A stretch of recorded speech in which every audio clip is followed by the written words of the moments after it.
Hello every one, welcome back two commerce learner.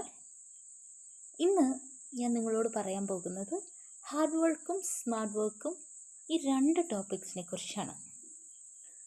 നിങ്ങൾ ഇന്നിപ്പോൾ നാളത്തെ ഇക്കണോമിക്സ് എക്സാം എഴുതാൻ വേണ്ടി റെഡിയായിരിക്കുന്ന +1 കുട്ടികളാണ് അല്ലേ?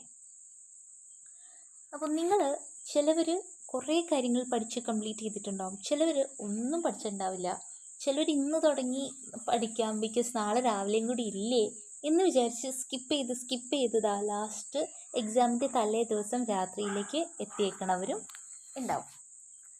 പക്ഷേ ഇപ്പോൾ നമ്മൾക്ക് സ്മാർട്ട് വർക്കാണ് ചെയ്യുന്നത് എങ്കിൽ നാളത്തെ എക്സാമിലേക്ക് ഇപ്പോൾ പ്രിപ്പറേഷൻ സ്റ്റാർട്ട് ചെയ്താൽ പോലും നന്നായി സ്കോർ ചെയ്യാനായിട്ട് പറ്റും. പക്ഷേ ചിലവർ കുറേ ദിവസമായിട്ട് പ്രിപ്പയർ ചെയ്യുന്നുണ്ട്, ബട്ട് ഹാർഡ് വർക്ക് മാത്രമേ ചെയ്തിട്ടുള്ളൂ, സ്മാർട്ട് വർക്ക് ചെയ്തിട്ടില്ല എന്നാണെങ്കിൽ അവർക്ക് പ്രതീക്ഷിച്ച സ്കോർ ചെയ്യാൻ പറ്റില്ല. ഒരു കാര്യം പറയാം, ചിലവർക്ക് നല്ല ഹാർഡ് വർക്ക് ചെയ്താലാണ് അത്യാവശ്യം സ്കോർസ് കിട്ടുക. ചിലവർ കുറച്ച് പഠിക്കുമ്പോഴേക്കും നല്ല മാർക്സ് മേടിക്കും. എന്താ അതിൻ്റെ ടെക്നിക്കെന്ന് നിങ്ങൾ ആലോചിച്ചിട്ടുണ്ടോ? +1 +2 കേരള സ്റ്റേറ്റിൻ്റെ ഒരു മെയിൻ സ്മാർട്ട് വർക്ക് ചെയ്യാനുള്ള ഒരു ടൂൾ എന്ന് പറയുന്നത് പ്രീവിയസ് ഇയർ ക്വസ്റ്റ്യൻ പേപ്പേഴ്സാണ്. അതായത് ഒരു ക്വസ്റ്റ്യൻ പേപ്പർ എടുത്തു കഴിഞ്ഞിട്ടുണ്ടെങ്കിൽ ഉറപ്പായിട്ടും ചോദിക്കുന്ന ചോദ്യം പഠിക്കുക എന്നുള്ളത് സ്മാർട്ട് വർക്കിൻ്റെ ഒരു പാർട്ടാണ്, സ്മാർട്ട് വർക്കിൻ്റെ ഒരു ലക്ഷണമാണ്. ഓക്കെ, പക്ഷേ ഇതുവരെ ചോദിച്ചിട്ടില്ലാത്ത ചോദ്യം പക്ഷേ ഞാൻ ടെക്സ്റ്റ് ഫുൾ പഠിക്കാനാണ് ഉദ്ദേശിക്കുന്നത് എന്ന് പറയുന്നത് അത് ഹാർഡ് വർക്ക്. പക്ഷേ ഏത് ചെയ്താലാണ് മാർക്സ് കിട്ടുക എന്നുള്ളതാണ് നമ്മൾ മെയിൻലി ചെയ്യേണ്ട കാര്യം. ഏത് ചെയ്താലാണ് മാർക്സ് കിട്ടുക എന്ന് നമ്മൾ നോക്കണം.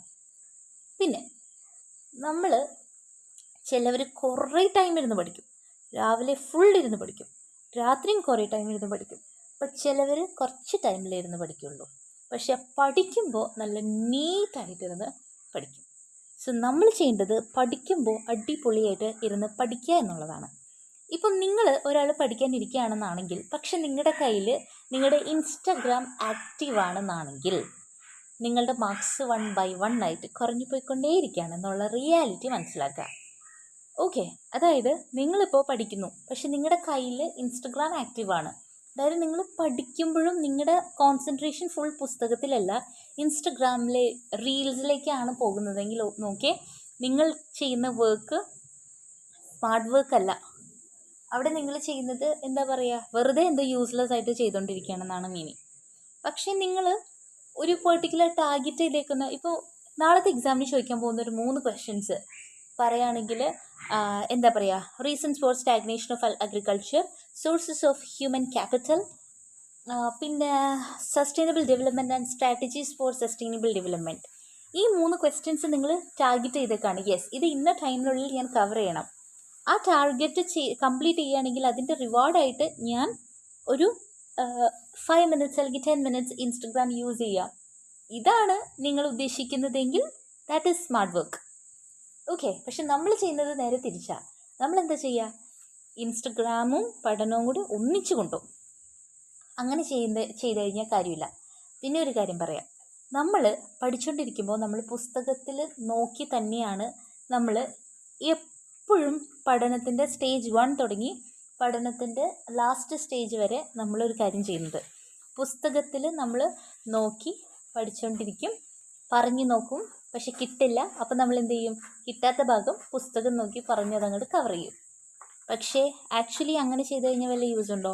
ഒരു യൂസില്ല. നമ്മൾ ചെയ്യേണ്ട കാര്യം പഠിച്ചുകൊണ്ടിരിക്കുമ്പോൾ ഫുള്ളി നമ്മൾ പഠിച്ചു എന്ന് മനസ്സിലാക്കാനായിട്ട് നമ്മൾ ഫുൾ കംപ്ലീറ്റ് ആയിട്ട് ടെക്സ്റ്റ് കംപ്ലീറ്റ്ലി മാറ്റി വെച്ചിട്ട് വേണം നമ്മൾ നോക്കാനായിട്ട്. അതായത് ഇപ്പോൾ നമ്മൾ പറഞ്ഞു നോക്കുമ്പോൾ പുസ്തകം നമ്മുടെ കയ്യിൽ നിന്ന് ഫുള്ളി മാറ്റണം. അതിന് വേറൊരു സ്മാർട്ട് വർക്ക് ചെയ്യാം. എന്താ, എഴുതി നോക്കാം. ഒരു ബുക്ക് എടുത്തിട്ട് നിങ്ങൾ പറഞ്ഞ കാര്യങ്ങൾ എഴുതി നോക്കണം. അപ്പോൾ നിങ്ങൾക്ക് മര്യാദയ്ക്ക് പഠിച്ചിട്ടുണ്ടെങ്കിൽ നിങ്ങൾക്കത് കിട്ടും, പഠിച്ചിട്ടില്ലെങ്കിൽ നിങ്ങൾക്കത് കിട്ടില്ല എഴുതാൻ. ആ റിയാലിറ്റി മനസ്സിലാക്കണം. പിന്നെ 2 രീതി പഠിക്കാം, ഒന്ന് ബൈ ഹാർട്ട്, ഒന്ന് റോഡ് മെമ്മറൈസിങ് അല്ലെങ്കിൽ എന്താ മനസ്സിലാക്കി പഠിക്കാം. നമ്മൾ ഏത് ടെക്നിക്ക് യൂസ് ചെയ്താൽ ഏറ്റവും യൂസ്ഫുൾ എന്നറിയാം. സ്മാർട്ടായിട്ട് ചെയ്യണമെങ്കിൽ മനസ്സിലാക്കുകയും ചെയ്യണം, പ്ലസ് നമ്മൾ അണ്ടർസ്റ്റാൻഡിങ് ചെയ്തിട്ട് എന്താ പറയുക, മെമ്മറൈസ് ചെയ്യാൻ ശ്രമിക്കണം. That is smart work. മനസ്സിലാവുകയും ചെയ്യും, ഓർത്തിരിക്കുകയും ചെയ്യും.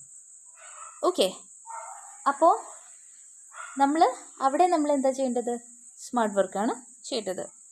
എത്രയൊക്കെ വർക്ക് ചെയ്താലും ശരി, നാളത്തെ ഒരു എക്സാം എന്ന് പറയുന്നത്, ആ എക്സാം എഴുതുമ്പോൾ നമ്മൾ കാണിക്കുന്ന, അതായത് ആ ഒരു 2.5 hours നമ്മൾ എങ്ങനെ പെർഫോം ചെയ്യുന്നു അതിനനുസരിച്ചാണ് നമ്മൾക്ക് A+ കിട്ടുന്നതും നമ്മൾക്ക് ഫുൾ മാർക്സ് കിട്ടുന്നതും. സോ ഇവിടെ ഇരുന്ന് എത്രയും പ്രിപ്പയർ ചെയ്താലും നാളത്തെ എക്സാം പേപ്പർ കിട്ടുമ്പോൾ എനിക്ക് നന്നായിട്ട് എഴുതാൻ പറ്റില്ല എന്നാണെങ്കിൽ അതിൻ്റെ മീനിങ് എന്താണ്? ഞാൻ എന്ത് ചെയ്തിട്ടും വലിയ കാര്യമില്ല എന്നാണ്. നമ്മൾ നാളെ എക്സാം എഴുതുമ്പോൾ എങ്ങനെയാണ് മാക്സിമം സ്കോർ ചെയ്യാൻ പറ്റുക എന്നുള്ള ആ ഒരു ഇത് മനസ്സിലാക്കിയിട്ട് വേണം നിങ്ങൾ എക്സാം എഴുതാനായിട്ട്. നിങ്ങൾ പഠിച്ചിട്ടുണ്ടെന്നുള്ള കാര്യം നിങ്ങൾക്ക് മാത്രമേ അറിയൂ. ആൻസർ ഷീറ്റ് ചെക്ക് ചെയ്യുന്ന ടീച്ചർക്ക് നിങ്ങൾ പഠിച്ചിട്ടുണ്ടെന്നും മനസ്സിലാവില്ല. നിങ്ങളത് തെളിയിക്കാൻ വേണ്ടി അതേപോലെ സൂപ്പർബായിട്ട് എഴുതണം. ഇപ്പോൾ ഒരു ടോപ്പിക് എടുക്കുമ്പോൾ അതിനെപ്പറ്റി കുറേ കഷ്ടപ്പെട്ട് ബൈഹാർട്ട് പഠിക്കാണ്ട് 8 മാർക്സിൻ്റെ ക്വസ്റ്റ്യൻ ആണെങ്കിൽ ആ 8 മാർക്സിലേക്ക് ഉൾപ്പെടുന്ന മെയിൻ പോയിൻറ്റ്സ് മാത്രം പഠിച്ചിട്ട് ഒരു ഔട്ട്ലൈൻ ക്രിയേറ്റ് ചെയ്യണം. ഇപ്പോൾ സസ്റ്റൈനബിൾ ഡെവലപ്മെൻറ്റും അതിൻ്റെ സ്ട്രാറ്റജീസും അത് പോട്ടെ, ലിബറലൈസേഷൻ, പ്രൈവറ്റൈസേഷൻ, ഗ്ലോബലൈസേഷൻ്റെ ക്വസ്റ്റ്യൻ എടുക്കുകയാണെങ്കിൽ വാട്ട് ഈസ് ലിബറലൈസേഷൻ എന്നുള്ളത് മെയിൻ പോയിൻ്റാണ്, അത് പഠിക്കണം. അത് കഴിഞ്ഞിട്ട് അതിൽ ഓരോ സെക്ടേഴ്സിൽ വരുന്ന കാര്യങ്ങളെ പറ്റിയിട്ട് ഒന്ന് കണക്ട് ചെയ്ത് പോകണം. ദെൻ പ്രൈവറ്റൈസേഷൻ വരണം. അത് കഴിഞ്ഞിട്ട് disinvestment, deregulation, amendment of MRTP, FERA, അങ്ങനെ അത് മൊത്തം ഔട്ട്ലൈൻ കൊടുത്തു തന്നെ. പിന്നെ globalisation is a phenomenon, outsourcing, അങ്ങനെ കണക്ട് ചെയ്ത് വരണം. സോ അങ്ങനെ എല്ലാം കൂടി ഉൾപ്പെടുത്തി എഴുതാൻ പറ്റണം. അപ്പോൾ നമ്മുടെ ആൻസറും കംപ്ലീറ്റ് ആവും, നമ്മൾക്ക് എല്ലാ പോയിൻറ്റ്സ് ഉൾപ്പെടുകയും ചെയ്യും. ഒരൊറ്റ പോയിന്റിൽ തന്നെ ഇരുന്ന് കഷ്ടപ്പെട്ട് പഠിക്കേണ്ട ആവശ്യം വരുന്നുണ്ടോ? ഇല്ല. സോ മെയിൻ പോയിൻറ്റ്സ് നമ്മൾ, അതായത് essay ആയിട്ട് മാത്രം ചോദിക്കാറുള്ള ക്വസ്റ്റ്യൻ, അതിന് വേണ്ടിയിട്ട് മാത്രം കൂടുതൽ പഠിച്ച് പ്രിപ്പയർ ചെയ്യുക. എന്നാൽ ഒരു 5 മാർക്സിന് മാത്രം ചോദിക്കുള്ളൂ എന്നുള്ള ടോപ്പിക്ക് നിങ്ങൾ കഷ്ടപ്പെട്ട് 3 പേജ് എഴുതണ പോലെ പഠിക്കേണ്ട ആവശ്യമുണ്ടോ? ഇല്ല. Steps in preparation of A project, അത് ജസ്റ്റ് മെയിൻ പോയിൻറ്റ്സ് മാത്രമേ ചോദിക്കുള്ളൂ. അതിന് നിങ്ങൾ കഷ്ടപ്പെട്ട് ഫുൾ എക്സ്പ്ലനേഷൻ പഠിക്കണോ? വേണ്ട. അതിന് എക്സ്പ്ലനേഷൻ പഠിക്കുകയാണെങ്കിൽ that means you are working hard. But main points മാത്രം ലിസ്റ്റ് ചെയ്യാൻ പഠിക്കുകയാണെങ്കിൽ അവിടെ നിങ്ങൾ ചെയ്യുന്നത് സ്മാർട്ട് വർക്കാണ്. പിന്നെ ഒരു ബുദ്ധി അപ്ലൈ ചെയ്യാൻ പറ്റിയ കാര്യം എന്ന് പറഞ്ഞാൽ, നിങ്ങൾ എല്ലാ ഷുവർ ക്വസ്റ്റ്യൻസ് കവർ ചെയ്തിരിക്കണം. ഷുവർ ക്വസ്റ്റ്യൻസ് കവർ ചെയ്യുക എന്നുള്ളത് സ്മാർട്ട് വർക്കാണ്. ടെക്സ്റ്റിൽ ഒട്ടും ചോദിക്കാത്ത ക്വസ്റ്റ്യൻ പഠിക്കുന്നതിനേക്കാൾ എന്തായാലും ചോദിക്കുന്ന ഉറപ്പുള്ള കുറച്ച് ക്വസ്റ്റ്യൻസ് പഠിക്കുന്നതല്ലേ ബുദ്ധി. പിന്നെ വേറൊരു കാര്യം പറയാം, ടഫ് ക്വസ്റ്റ്യനും ഈസി ക്വസ്റ്റ്യനും നിൽക്കുമ്പോൾ ഈസി ക്വസ്റ്റ്യൻസ് നിങ്ങൾ എന്തായാലും കവർ ചെയ്യണം. ടഫ് ക്വസ്റ്റ്യൻ കഷ്ടപ്പെട്ട് പഠിക്കുന്നതിൻ്റെ ഇടയ്ക്ക് ഈസി ക്വസ്റ്റ്യൻ പഠിക്കാനുള്ള ടൈം കളഞ്ഞു പോയി എന്ന് പറയരുത്. എന്തായാലും നിങ്ങൾ ടഫ് ക്വസ്റ്റ്യൻ പഠിച്ചോളൂ. ബട്ട് ഇപ്പോൾ നോക്കാം, സ്കാറ്റർ ഡയഗ്രാംസ്, കോറിലേഷനിൽ positive correlation, negative correlation, perfect positive correlation, perfect negative correlation, ഈ സംഭവങ്ങൾ എന്തായാലും എക്സാമിന് ചോദിക്കാറുണ്ട്. ഇതെന്ന് പറഞ്ഞാൽ ചുമ്മാ സിമ്പിളായിട്ട് പടം വരയ്ക്കാനുള്ള പടങ്ങളാണ്. അപ്പോൾ അത് പഠിക്കാൻ നമ്മൾ ഒരു ഇച്ചിരി എഫേർട്ട് ഇട്ടാൽ ഒരു 5 minutes കൊണ്ട് നടക്കും. നിങ്ങൾ അതിന് പകരം നമുക്ക് വളരെ റെയറായിട്ട് ചോദിക്കുന്ന ഒരു ടോപ്പിക്കിലേക്ക് ഡീവിയേറ്റ് ചെയ്ത് പോയി അതിനു വേണ്ടി അരമണിക്കൂർ കളയുന്നതാണോ ബുദ്ധി, അതോ ഉറപ്പായിട്ടും ചോദിക്കുന്ന ഈസിയായിട്ട് പഠിക്കാൻ പറ്റുന്ന ചോദ്യങ്ങൾ പഠിക്കുന്നതാണോ ബുദ്ധി? അത് നിങ്ങളെല്ലാവരും ആലോചിക്കണം. പിന്നെ ഒരു കാര്യം, ടൈം നിങ്ങൾ മാനേജ് ചെയ്യുക. നാളെ നിങ്ങൾക്ക് എക്സാമിന് ചോദിക്കാൻ പോകുന്ന മെയിൻ ക്വസ്റ്റ്യൻസ് എന്ന് പറയുമ്പോൾ പല യൂട്യൂബിലും ഇമ്പോർട്ടൻറ്റ് ക്വസ്റ്റ്യൻസ് ഇടുമ്പോൾ ഒരു കാര്യം നിങ്ങൾ ആലോചിക്കുക, 80 മാർക്കിൻ്റെ അകത്ത് വരുന്ന ഇമ്പോർട്ടൻറ്റ് ക്വസ്റ്റ്യൻസ് ആണ് ഈ പറയുന്നവരെല്ലാവരും പറയുന്നത്. ഇപ്പോൾ ഞാൻ ഇന്നലെ ഒരു 35 minutesൻ്റെ വീഡിയോ അപ്ലോഡ് ചെയ്തിട്ടുണ്ട്. അതിൽ കുറേ ക്വസ്റ്റ്യൻസ് പറയുന്നുണ്ട്. റീസൺ എന്താ? 80 മാർക്കിൻ്റെ എക്സാമിൻ്റെ അകത്ത് ക്വസ്റ്റ്യൻസ് പറയണം നിങ്ങൾക്ക്. ഓക്കെ, ഇപ്പോൾ ചാപ്റ്റർ 1 എടുത്തു കഴിഞ്ഞിട്ടുണ്ടെങ്കിൽ അതിൽ നിന്ന് ഏറ്റവും ഇമ്പോർട്ടൻ്റ് ആയിട്ട് ചോദിക്കാൻ പോകുന്നത് റീസൺസ് ഫോർ സ്റ്റാഗ്നേഷൻ ഇൻ അഗ്രികൾച്ചറും നാഷണൽ ഇൻകം എസ്റ്റിമേറ്റേഴ്സിൻ്റെ കാര്യമൊക്കെയാണ്. സെക്കൻഡ് ചാപ്റ്റർ എടുക്കുകയാണെങ്കിൽ അതിൽ ചോദിക്കാൻ പോകുന്നത് നമ്മുടെ സെക്കൻഡ് ചാപ്റ്റർ ഏതായിരുന്നു?